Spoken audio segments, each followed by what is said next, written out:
Olá, o tema do nosso trabalho é Águas subterrâneas, origem e composição química. Formam um grupo Marrique Dantas, Paula Kelly e Roberto Oliveira, da turma LB3. A disciplina é Geologia aplicada ao ensino da biologia, com a docente Sheila Bittar. A água subterrânea compreende toda a água que ocorre sob a superfície da Terra. Origem: as águas subterrâneas utilizadas pelos homens para suas atividades vitais e socioeconômicas têm três origens distintas. Águas meteóricas: são águas formadas pela infiltração no subsolo das águas precipitadas da atmosfera, sob as formas de gelo, neve, chuva ou neblina. Têm profundidades inferiores a 1.000 metros e representam cerca de 50% do volume total de toda a água subterrânea do globo terrestre. Representam também a maior parte do volume de água doce líquida dos continentes, sendo assim acessíveis aos meios tecnológicos e econômicos disponíveis para o desenvolvimento da maioria das atividades agrícolas e industriais, também para o próprio consumo humano. Também integram o ciclo hidrológico. Águas conatas, também chamadas de água de formação, são águas aprisionadas nas rochas sedimentares desde a época da formação dos depósitos. Representam um volume de água subterrânea estimado em 53 milhões de quilômetros cúbicos, com profundidades superiores a 4.000 metros. Estão estocados na litosfera. Águas juvenis. São produzidas pelas emanações gasosas liberadas pelo magma terrestre. Têm profundidades superiores a 1.000 metros. E uma parcela dessa água integra-se ao ciclo hidrológico. A integração ocorre por meios de mecanismos geológicos de circulação de massas e energias que estão relacionados com a tectônica de placas. Devido ao fato de serem encontradas em altas profundidades, as águas de origem juvenil e conata apresentam altos teores em sais. Isso ocorre pelo longo contato dessas águas com os componentes minerais das rochas, ou por serem originalmente mineralizadas. Ciclo hidrológico. A imagem à esquerda representa a distribuição da água no subsolo, e a imagem à direita, o ciclo hidrológico. O ciclo hidrológico representa a circulação da água no planeta e sua distribuição na biosfera. É o sistema pelo qual a água circula do oceano para a atmosfera, onde segue para os continentes, e retorna subterraneamente ou de maneira superficial para os oceanos. No subsolo, é conduzido pela ação da gravidade.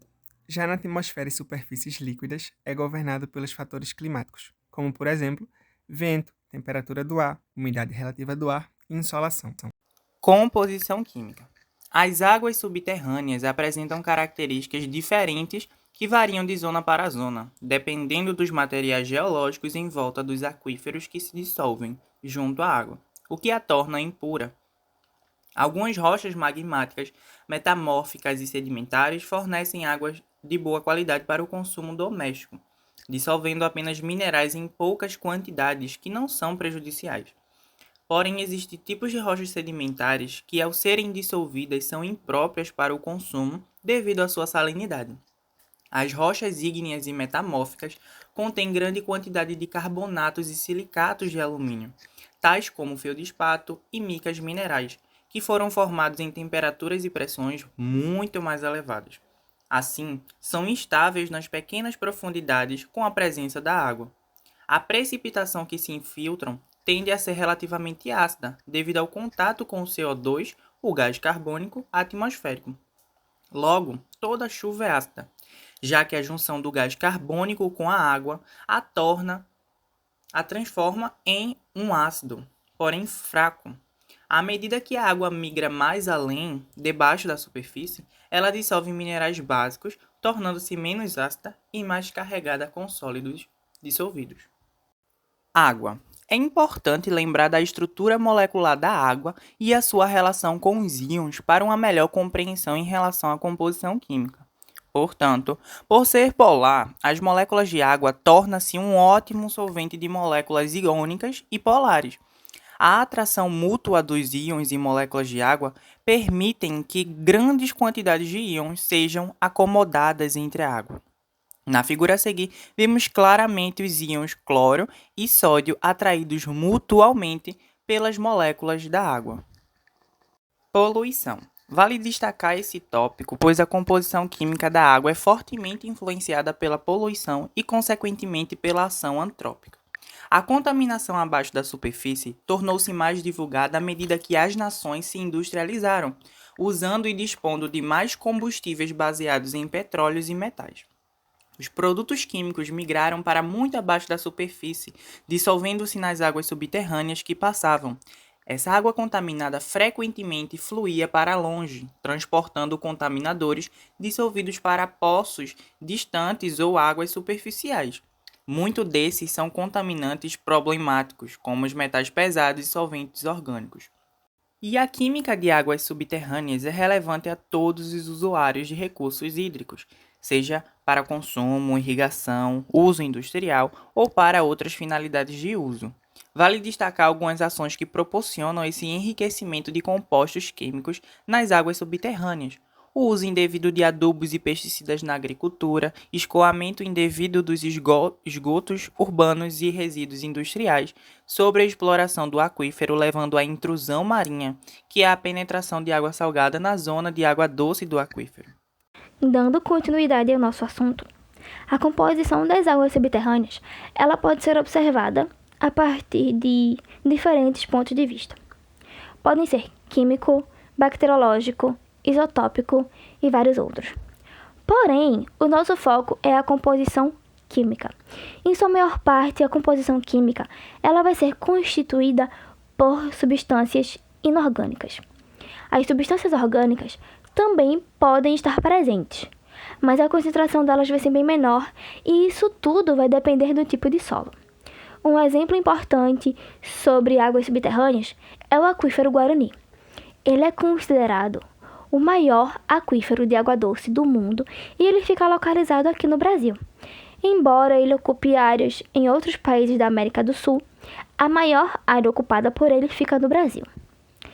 No ano de 2005, foram feitos alguns estudos que puderam indicar que essas águas elas têm baixa concentração de cátions e ânions e também foi constatado que a condutividade e o pH eles vão ser controlados por dissolução das calcitas, já que os cátions e os ânions estão em baixa concentração.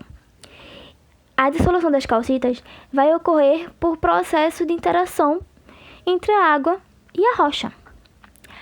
Para que a análise dessa água seja feita, é preciso recolher amostras significativas dessa água e, a partir daí, é quantificada a concentração de cada substância que for encontrada.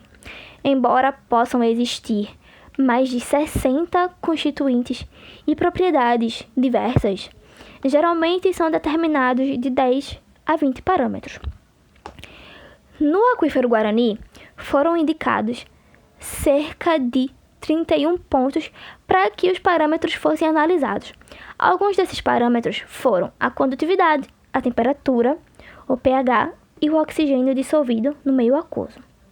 Os resultados mostraram que o pH ele vai ser ligeiramente ácido e a condutividade ela vai ser baixa por conta da falta de cátions e ânions no meio aquoso.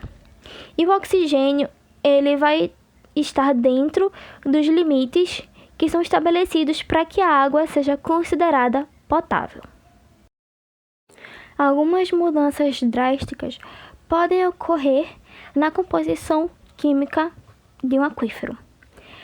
Podem ocorrer interações físicas, químicas e biológicas que são capazes de mudar essa composição. Também existem fatores que condicionam essas mudanças, que podem ser processos naturais, temperatura, pressão, existência de gases, o grau de saturação da água com relação às diferentes substâncias que podem estar incorporadas naquele mesmo meio. E por último, mas não menos importante, a atividade antrópica.